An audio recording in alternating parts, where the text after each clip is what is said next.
Welcome to Board Game Binge, the place where we bring you bite-sized, bingeable board game content from across the industry. I'm your host, James Staley, and in this episode, I'm joined by my brother and co-designer, Adam Staley, and Joe Slack of the Board Game Design course to recap and discuss Protospiel North from this past weekend.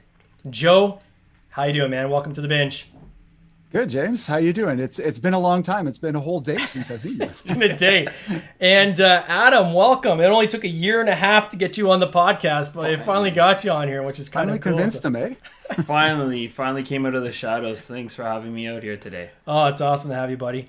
So I thought that we're doing things a little bit different this episode. Typically, we're interviewing a guest and talking about what they're working on and where their backstory is.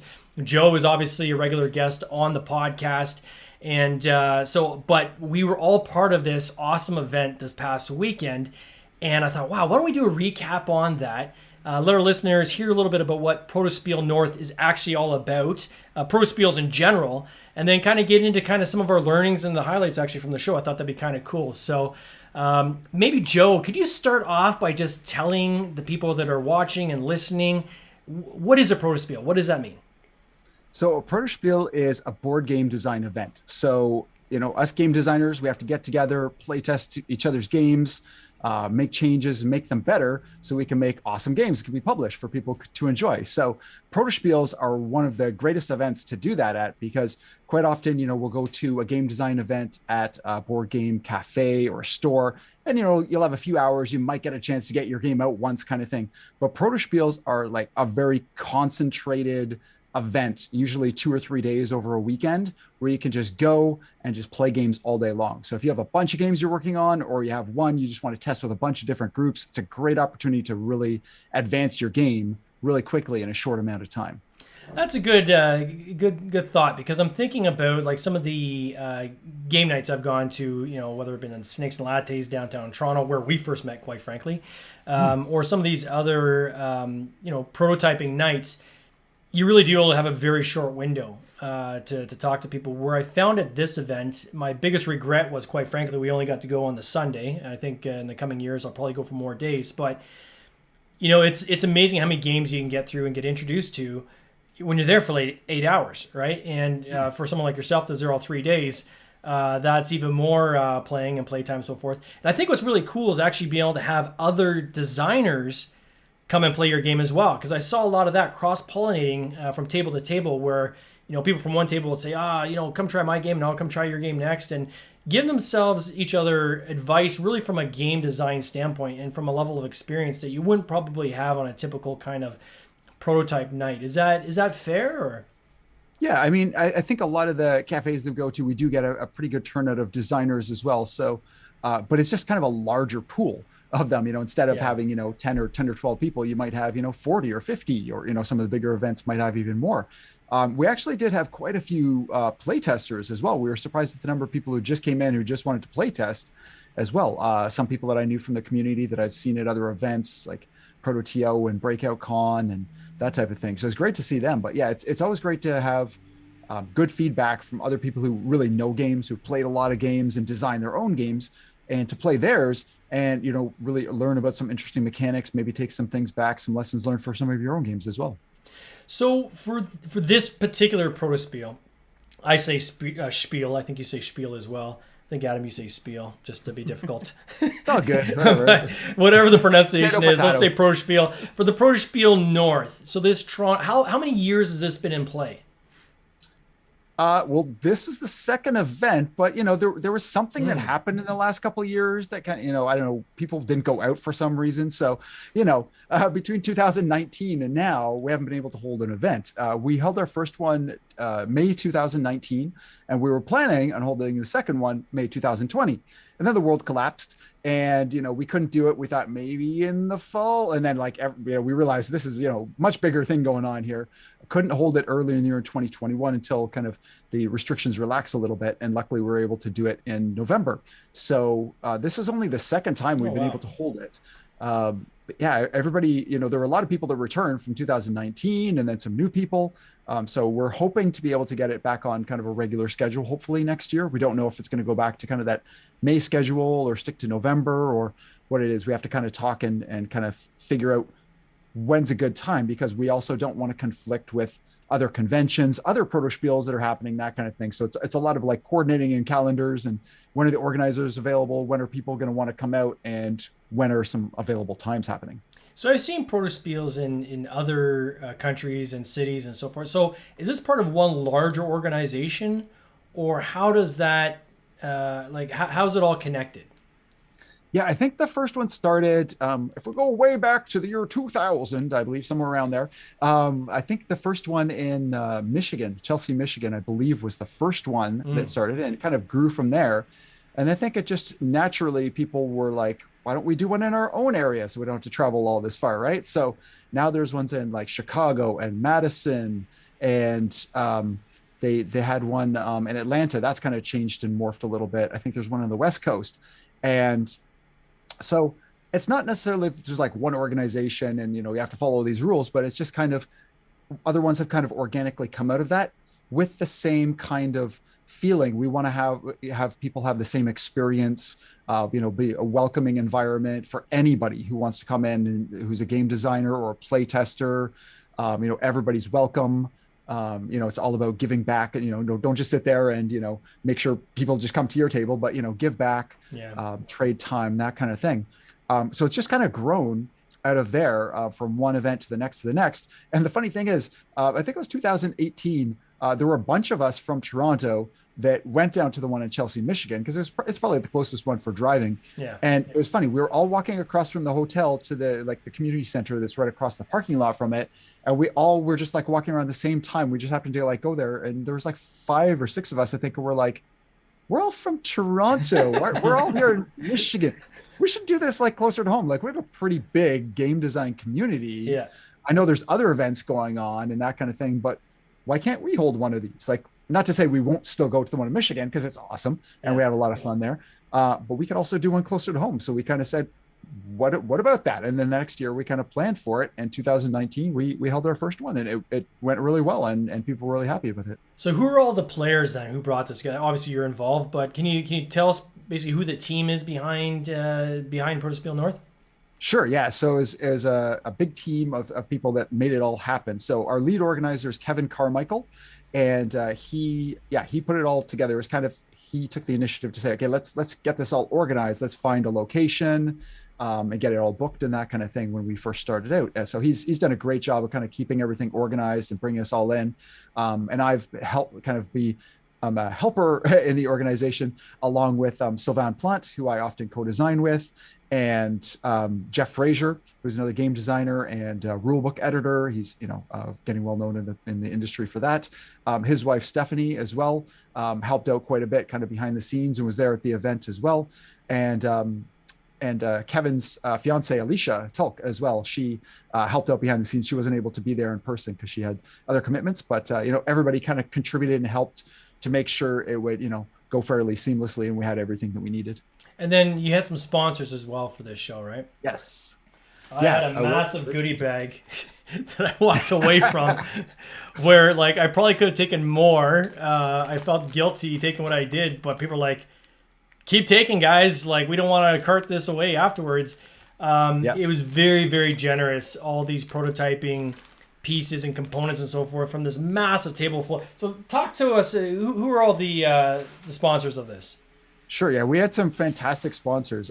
Game Crafter is one that's, they always come through the Protospiels. And JT Smith actually runs one of the Protospiels down in the US. So he just kind of pulls up his van. And he's just like, here's a whole bunch of stuff. So when we reached out to him, said, would you like to sponsor ours? He's like, yeah, absolutely. So he was on for 2019 and then again this one. Awesome. So they provide all sorts of cards that you can write on, all sorts of different shapes, everything from hexagons to rectangles to squares to circles, all sorts of different bits. So you got like dice and pawns, tokens and money and all sorts of things.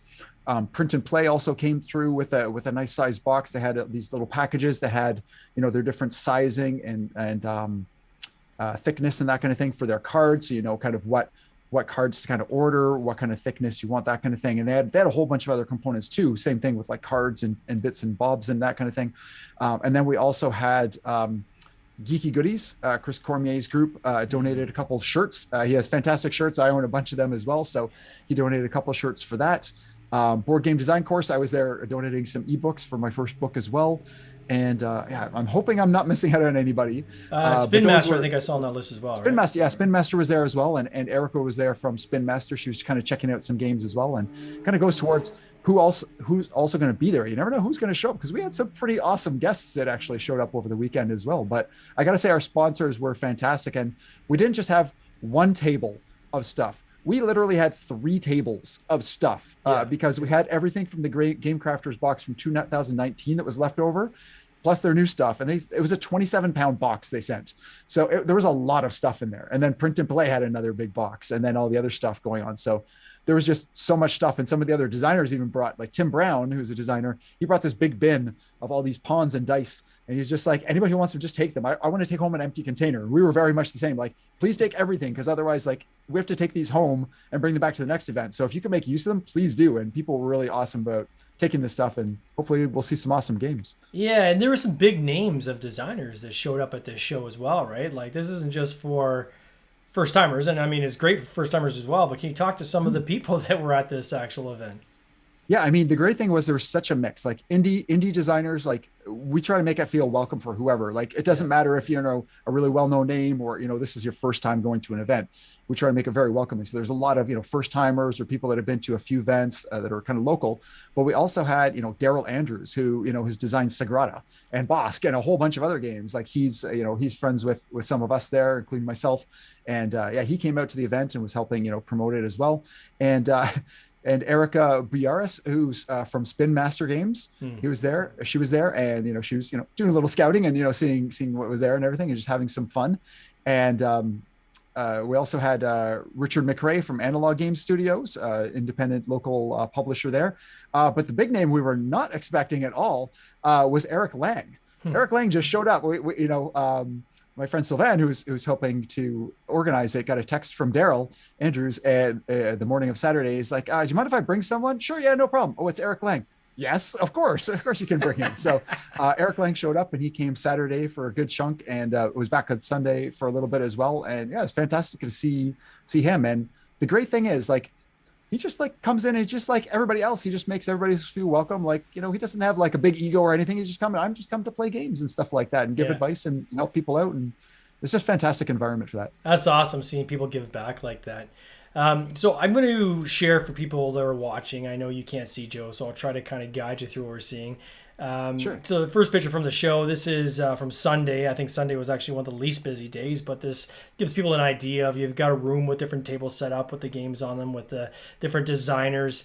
The one of the games that was near the front, I think you've actually been part of the hand in designing this one, was this game of butterflies, these monarch butterflies that are basically flying from Canada all the way down their path down to Mexico, right?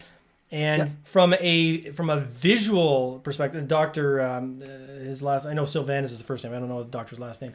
Plant. There, your colleague. But I mean, you can tell the amount of care that he put into creating really like a visual showpiece. And this was an example to me, I think, and although I didn't get to play it, and I wanted to play it, but we ran out of time, was an example of, if you want people to play test your game, this is a great way to get people to want to play test your game, right? Create something that is visually stunning, that's a showpiece on the table where people are like, whoa, my God, what is that? It at least gets them to start the conversation, which I thought was pretty cool. What would you think, Adam? I thought this one here was, like you just said, visually it's stunning. The different sizes, what caught me was actually the different size butterflies. The detail in all the butterfly work, also the player mats and the precision of the way he cut out all the pieces. Visually it looked great. I was hoping to get a chance to play it as well. We just ran out of time, so hopefully we get a chance to play this one soon, for sure. Yeah, how long has this one been in development? I mean, you've been part of this team, right? Probably, I'd say maybe a couple years now. We've been working on this. It's gone through quite a few changes, but yeah I mean. not every prototype's going to look like this. Like, I'm lucky I work with somebody who loves the crafting aspect of it. He'll, some days, he'll be like, oh, he'll send me a picture of something he's working on. I'm like, oh, how long have you been working on that for? That looks like amazing. And it's like, oh, I started it today. And it's like, it looks like a published game. Like this practically looks like something you could see, on the shelf. But yeah, he really loves bringing out like the table presence. And you're absolutely right. Like this is going to draw people in. Not everybody has the skills. And sometimes you need to, work and collaborate with somebody else who has the skills to do this. But quite often you can just, through experience and just, going through Google Images and that type of thing, you can kind of put things together just to make it, look like a really, nice experience and table presence there. Is there ever a concern that when you have something that is so well polished like this in terms of the presentation, that the actual production version may not actually look as good as the prototype when this finally goes to production? Yeah, I mean, you'd hope that it's going to look, as good. Most publishers, with working with really good artists and graphic designers, would make it even better. They would, pick up different things, but they'll make changes, based on, what price point they want to set for it, what components they're going to use, and that type of thing. Quite often, especially when I'm working with Sylvain, he'll introduce a lot of really, really cool things, and I'm just like, there's just no way the publisher is going to be able to produce that. It's going to be just like so costly or so unwieldy or whatnot. So sometimes we have to say, okay, they're probably going to scale things back or make their own decisions. But it is helpful definitely for bringing others in. You were talking about Daryl Andrews earlier on. I skipped ahead a couple of pictures here where he's giving us the thumbs up, and then I'll go back to his actual game with the Secret Society, I guess is the current working title. Through Goliath Games. This was a cool one as well. And we got a chance to chat with Daryl when we first got there as everybody was setting up. And what I found very interesting about this one is you've got this secret society. I think you're trying to investigate different conspiracy theories and so forth in this game. And visually, you get that looking at the board, right? And he was talking about even making the Illuminati eye on the other side of some of these triangles and stuff. And definitely, yeah. Visually you get what he was going with for sure with the game. I didn't get a chance to talk to him in depth about this one, but from what you were mentioning before, it sounds like it would play really, really well. Yeah, it seemed pretty cool. Did you get a chance to look at this one at all, Joe, or?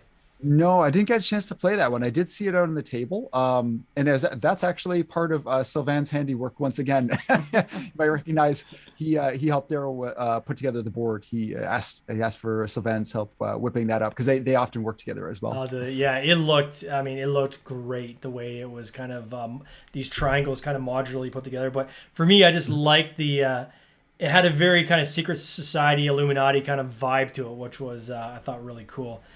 Yeah, it sounded cool. I'm going to skip forward to, I don't know what this game was called. This is after the Daryl image and the ones I sent you there, Joe. But I think it's it seems like it's in the Middle East somewhere. It's like a Middle Eastern war type game. Did you know much about this game? Yeah, I actually played this. I actually played this previously on Tabletop Simulator and then got to play this live with the designer, Hafiz Printer. This one's Baghdad 1055. And it's basically takes place in the year 1055. There's 4 different factions, and you're trying to control. It's kind of like area control, dudes on a map kind of a game, where you're trying to control. So on your turn, the rules are fairly straightforward. You're just either expanding your empire to different regions, building more buildings, or attacking others. And it takes place over the course of 8 rounds, which is supposed to be about 5 years roughly. Mm-hmm. It's just basically whoever has the most control at the end of the game wins, and everybody has a little bit of an asymmetrical power as well that they can use. What was the playtime on this game? Oh, I think it was maybe an hour, maybe slightly less, somewhere around there. Again, this is another example where you've got a game that looks like a retail version of the game, right? Like when you walk up, it's like, whoa, you can see a lot of people kind of hovering around this table. And it's no disservice to ones that aren't as polished, but for me, I think as soon as you can get closer to a polished version with some artwork and so forth, it really does amp up the interest level in people wanting to play the game. And this was, for me, one of those ones that was a nice showpiece. It really looked really, really cool. I really liked it a lot. For sure. Yeah. And I mean, there's nothing wrong with just writing things on cards and stuff like that. I played a number of prototypes that were just, handwritten that day. We're going to talk about cards. one in a couple minutes, which is one of Adam's okay. favorite games. And it was cool. literally stickmen on cards, but it was awesome. Again, from Aziz. So this the next game that I got an image of here is Domination. And this was a tank battle game. And I got a chance to play it. What I really thought was cool about this game is these two designers combined dice manipulation with dominoes, which I thought was really cool. So the general gist of it is you got a 1v1.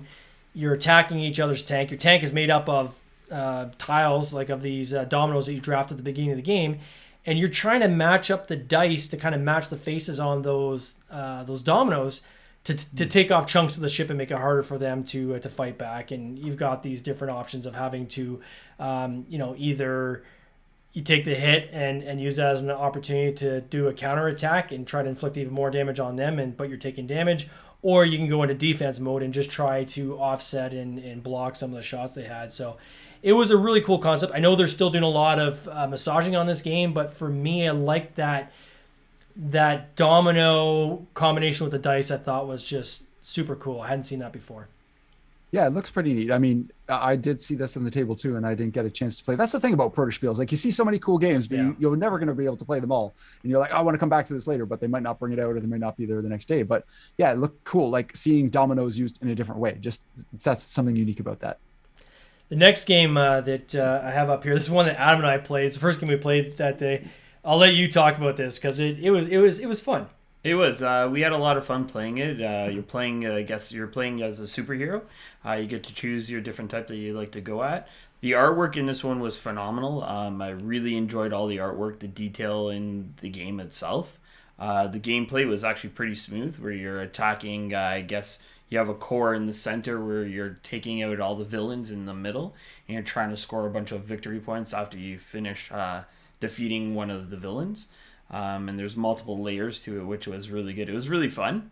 Yeah, I really liked. They had this interesting mechanic where as you were like flipping your card, which would say signify what kind of attack that the evildoer was doing against you as you're trying to attack with your superhero.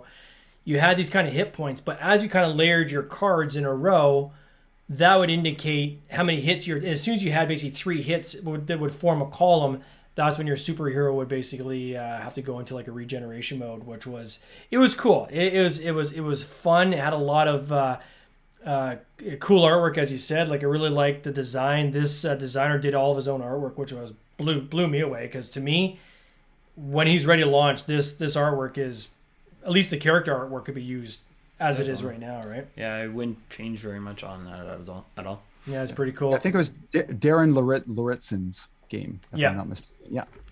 Next game I got a picture of is, I didn't get a chance to play this one. We really wanted to play this one, but I know they had to get going, so we didn't get a chance to play it. But it was a betting game where you're on, I think, a space station. It was a circle, and the outer ring is kind of rotating, and then you're trying to... you are basically in charge of one quadrant of the space station. So your team is trying to basically, service the space station and the guests of the space station better than anybody else. So it's kind of this betting, drafting type of game. Did you get a chance to play this one at all, Joe? Or no, I think I saw it very briefly on the table, but no, I did not get a chance to play that. It definitely had a cool kind of hook where the outer ring of the space station is currently, you're able to rotate it as a player. So you can rotate it to almost a little bit like Richard McRae's game. Centrics. Yeah, it's like Centrics, where you're rotating it. Yeah. You can rotate to your advantage or away from your advantage. And it was kind of interesting. Another game, I don't know what the name of this game was. I didn't get a chance to play it. It was like called, I actually think it's called Fantasy. Here's a picture of the person. Yeah, Heroes of Fantasy. I don't know if you had a chance to play this one. No, it looks really nice. It looked awesome. And for me, the one challenge I had, and Adam was kicking me because I didn't play the racing game that you guys played that we're going to get into in a minute, and he said that was one of his favorite games of the show. Is when I'm doing the Protospiel, if I was there for a full weekend, I probably would have gravitated more towards some of these longer play games. But given that we're there just for one day, and I knew I had max probably maybe 4 or 5 games I was going to get in, I had to kind of be a little more picky. Not because the game didn't look absolutely awesome, which this game did, but more because I'm like, okay, if I end up spending like an hour and a half on this game, then that's maybe 2 lighter games I'm not able to actually play. So that was the only disappointment for me. But this one looked super cool. It looks like it's a combination of almost like Dominion matched up with with a board, right, that has different hexes on this map, which is pretty cool. The other one's Sonoda. So the BS Games guys are there. We know them from Breakout Con a couple years ago. They had, I think it's called Wizard Math is one of their games, which A Math Magician's Duel. A Math Magician's Duel, yeah, which is if you're a teacher, it's a game you want to have in your classroom. It definitely helps with math. But the Sonoda I've seen on Instagram everywhere. Remember? And I said to them, I'm like, guys, like, this game, I thought this was already published. I'm seeing this everywhere. So kudos to them for getting a lot of imagery out there and getting people to share images when they play this game. I had a chance to be taught this game, and then after they were off playing other games, I kind of snuck Adam over to the table and just kind of basically commandeered their table myself, and Adam and I played it, and it was cool. What'd you think about this one, Adam? The duo against the two of us, I mean, I love going at it with James here. Just the fact that it ended up actually in a draw at the end of the game, but the mechanics of the way each piece moves, and you can level it up to make it move a little bit further. So they're actually dice-shaped triangles. As you're rotating them, you can move further and further. I really, really enjoyed the complexity of the game, but it was actually simple at the same time. So it was very easy to pick up and teach. As you said, you learned it, and then you taught it to me right afterwards. So yeah, it's almost very chess-like, but without the learning curve of chess. Right. Agreed. Yeah. And they've got this kind of the flower of life shape that these triangle, these 4-sided dice are on, and it was just cool. I know it's abstract, and the challenge always with Kickstarter is abstracts, but I can definitely see there being a market for this game somewhere. Like it just looks cool on the table. Yeah. It's the kind of thing you'd have on your coffee table, just as kind of almost like a little like a chess set. Like a chess set, like a showpiece. Especially with the metallic dice they had, it was awesome. I loved it. Yeah, it's a great game. I've played it many times before, and yeah, they've added really, really nice looking dice. But it's a beautiful abstract game, very easy to learn, and I just love the mechanics of it. How you can move the dice around, and they become more powerful. They can do more movements. Yeah. But then if they get captured, it's worth more points for the other person. So there's a lot of like back and forth and strategy. When they go live, I'm going to be a backer on that one for sure. The other one, did you get a chance to play the shipping container game at all? No, I don't think I even saw that one. Yeah, it was a bit like, almost a little bit like Ticket to Ride, where you're kind of doing these objectives, and you've got your shipping container, yet you have also your railroad company, I guess. So you're both trying to get people to buy cargo off your ship, and while also trying to build out some of these kind of objectives and stuff. I know that the designers still doing some more tweaks on this. It looked cool. I mean, on the table, it looked really cool. As a publisher myself, right away my mind started going to, okay, how would I produce these ships? He had them actually folded up like almost like origami. I could see these being just large meeples, quite frankly. You can make these ships like of a 2-dimensional piece of wood. But it was really cool. It was interesting to it has some very counterintuitive play aspects to it, which I kind of found refreshing. Anytime that you can get a game in front of you where it's different, I get excited by that. I like things that are different than other things I've seen. There's obviously some familiarities here with the shipping containers, but the way that it kind of played out was kind of cool. How he combined it with other game aspects.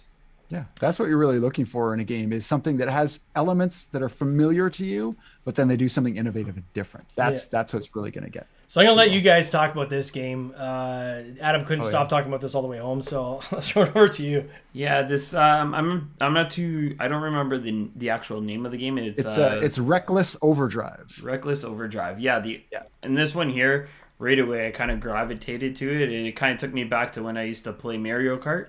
So a lot of people that have that Mario Kart fandom out there that really liked that game will love this board game for sure.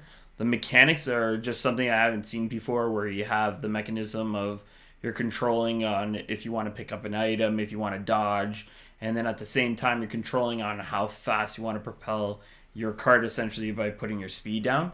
But what was really cool about it wasn't just about the speed aspect of it, but you actually have to roll your dice to make sure it equals your speed, and if you don't hit that, then it actually causes damage to your actual cart. But the artwork was amazing. The gameplay was super smooth. In fact, I was very far behind most of the game, and I ended up winning the game. It just keeps you going and keeps you involved in the game, regardless if you're far behind. You're able to catch back up, which was awesome to see, because most games, once you're behind, you're kind of stuck in that limbo where you're kind of playing catch up, but you don't have a really good chance to win. But in this one, it was awesome. What I liked about this was I didn't get a chance to play it, and shame on me for kind of divide and conquering on this one. Is anytime you see a game that is a party type game where it's incredibly loud and incredibly exciting, and people are literally hovering around a game, even people who aren't playing are hovering around to watch, that to me is a winner all day long. And that was what this was. It was, you could hear from across the room, people shouting, laughing, having a great time, and then you started seeing people kind of hovering around watching. And I know these guys must have just been tickled to have that experience at the con.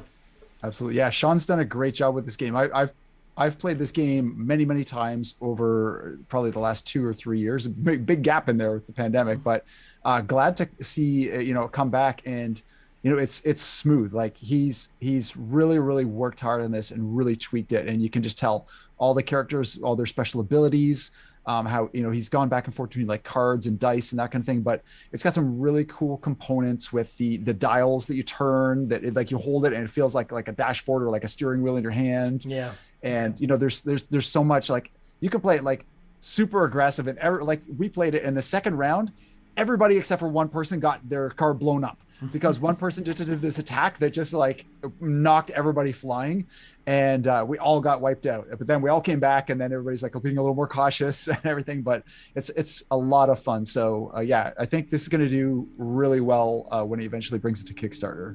Yeah.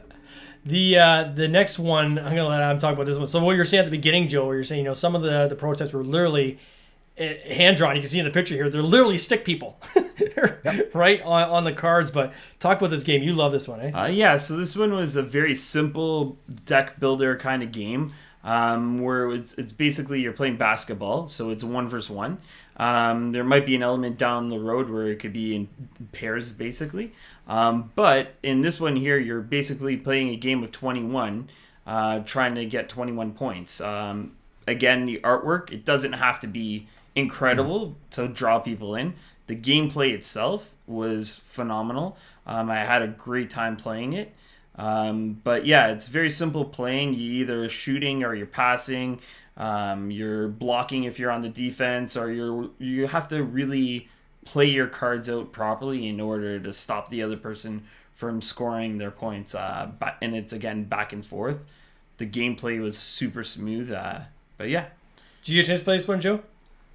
I didn't, but I watched a little bit of it, and this is Hafiz Printer again, the same designer. He's a new designer, and he's also the one that had Baghdad 1055, and he was talking about this one, so it's interesting to see him bring this to the table as well. Yeah, it was cool. Again, another one I wish I had a chance to play, but maybe we'll connect at a later date, and I'll get a chance to play it again. These are the guys. I didn't get their names. I think one says Sean, and I'm not sure. And I think Graydon. Sean and Graydon. Yeah, Sean and Graydon. So they had another game that I felt bad because I really wanted to play that tank domination game, and they were playing this game. I'm like, I really wanted to play that domination game. So they started packing up this game that they were already playing. But they're working on. They got an early prototype of a B type game where you've got these connections of hives. And I really didn't know much more about it than that, but it was kind of neat how they're building the board and how these different components represent the bees and the pollen and so forth. But again, another example of you had our prototype bag we got from the Game Crafter. They took those hexes that were already cut out, right? So they got as samples from the Game Crafter, and then colored on those the different designs for the hive, which I thought was a cool use of the materials they had. Neat. Another one of the Domination, same guys. And then lastly, the picture we have here is, again, what's the name of this one again with the mat? This is Mathemagician's Duel. Mathemagician's Duel. I've never had a chance to actually play this game, but they did pull it out to play with some people. I know it's a published game. They have it on the market right now, but it's a really cool game. What I really like about this one is it's designed to help teach kids math. And these are two teachers. They created this, and they use it in their schools and when they're teaching the kids. And for me, anytime you can create a game that is helping people learn at the same time as they're having fun, I think is a pretty cool idea. Yeah, it's another one from BS Games. Very different than Sonoda, but that's good. You can see their versatility in the games they design. Exactly. So, Joe, that was kind of my recap of Protospiel for this past week. Was there any other outliers that we missed that you didn't see there? I want to talk about one. Let me go back to one. I cut you off because I don't want you to have to bring up your own game. I called it the Spilly Willy game, but this is basically you've got these martini glasses where you're dropping olives into them. And you and Sylvan had been working on this concept. This is another game where people see it on a table and instantly come over and they want to play it. Right? It's one of those type of games. Concept is brilliantly simple. You've got these martini glasses that as you're dropping these glass olives, I guess, into them, they start to tip over. And the idea is to get as many of your olives in the glass as you can, but force the other players' olives to spill out of the glasses. And there's different cards that are played as you go through, which determine which specific ones you're allowed to put your stones in and which ones you can't. Some cards say, you instead of putting your own stones in, you're putting another player's olives into the glasses. But it was just a really cool concept, and I wanted to kind of highlight this one. I thought it was really, really awesome. How long have you guys been working on this one, Joe? You wouldn't believe. This is the first playtest we did outside of like our homes. Like we played it together we worked on it for like a day. We just like, oh, what about if we had this? What about this? What about this? I worked on it for about a day, and we each played it with our significant others, and that was it. Like, this is the first event that we've taken it to. So we were very, very happy that the people were really intrigued by it, and people came by and were like, oh, are you going to set that up again? I want to play that. So I was like, okay, I think we've got something here. It's not finished by any means, but just to see that interest in the game was awesome. It is a blast, especially with two brothers playing. We're always trying to get each other's first, and it's more about making the other guy lose versus actually trying to win. So for sure, we had a lot of fun with this one. We did. I had a blast playing this one, especially knocking all your olives all over the table. That was great. I think you actually won, didn't you? I did. You actually took the win, yeah. And I guess Sylvan said this idea came from actually literally spilling a martini when he was walking somewhere, or.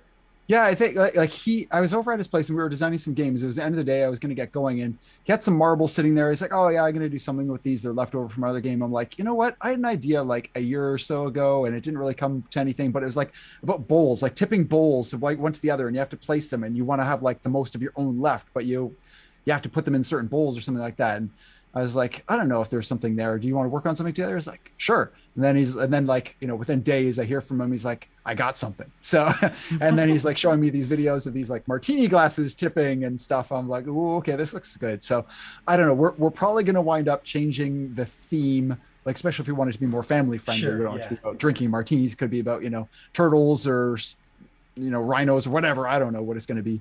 We'll come up with something, but I think the concept is there. So it was really awesome to see it come together very quickly. Yeah, it was awesome.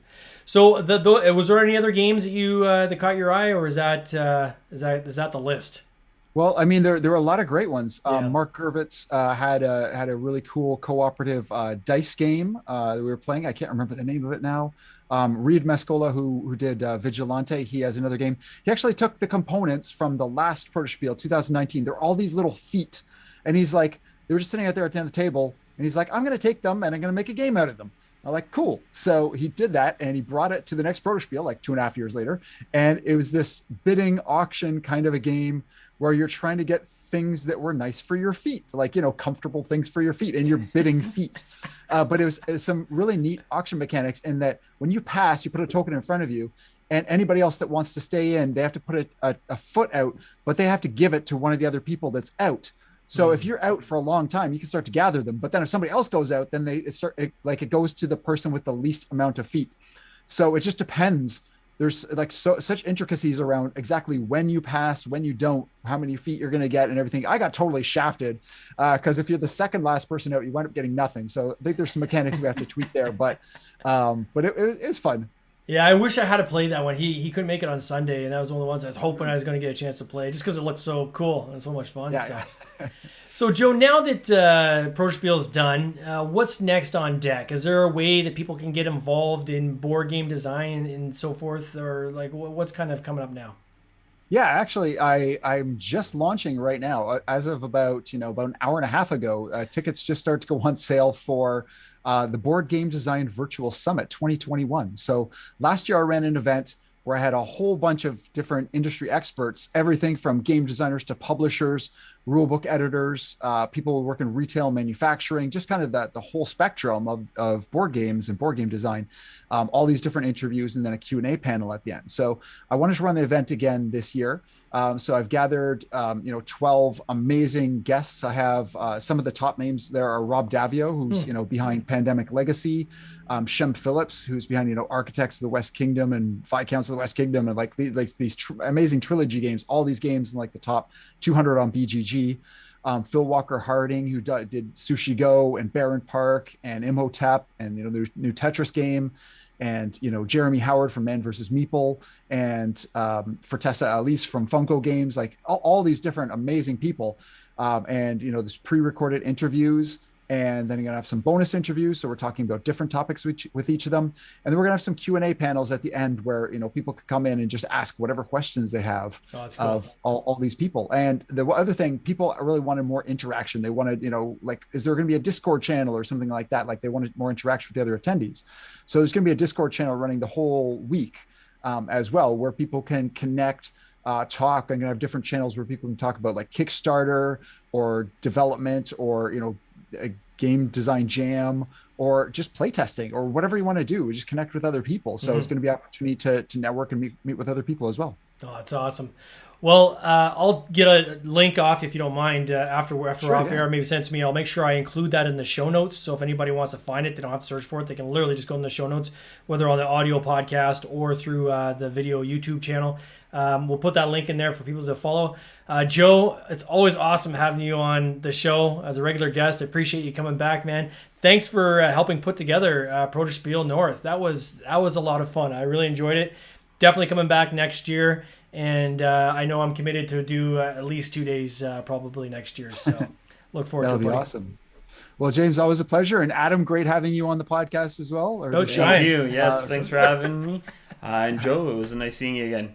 All right, guys. You take care. Yeah. Cheers. Take care. This has been an episode of the Board Game Binge podcast, hosted by James Staley, produced by James Staley and Mike Bruner, with original music by Nick Smith.